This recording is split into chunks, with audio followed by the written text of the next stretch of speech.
තිස්වරක් පුරා ශ්‍රී ලාංකීය දේශයම බීතියට පත් කරමින් විනාශයට ඇදදමු ඝාතක වේලුපිල්ලේ ප්‍රභාකරන් වීරෝදාර ආරක්ෂක හමුදාවන්ගේ තුවක්කුවෙන් ඝාතනය කෙරේ. පිනුම් ගැහුවා ඔය වගේ අවුරුදු 30ක් එක්කෙනෙක් උඩ ගහලා අවසානයේ පිනුම නැවතුනේ නන්දිකඩල් කල අපේ අම්මලා ලක්ෂ ගාණක් අදටත්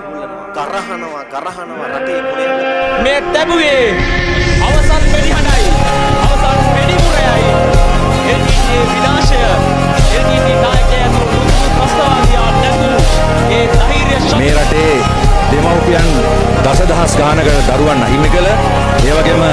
දරුවන් දසදහස් ගානකට පියවරුන් මව්වරුන් අහිමි කර ඒ වගේම භාර්යාවන් දසදහස් ගානකට තමන්ගේ සැමියන් අහිමි කළ කෲරතම ශ්‍රී ලංකා ඉතිහාසයේ බිහි වුණු කෲරතම මිනිසා ඝාතනය කිරීමට හැකියවීම ගැන පොදුවේ ශ්‍රී ලාංකිකයෙක් විදියටත් ඒ වගේම ජ්‍යෙෂ්ඨ හමුදා නිලධාරියෙක් විදියටත් මම බොහොම සන්තෝෂ වෙනවා.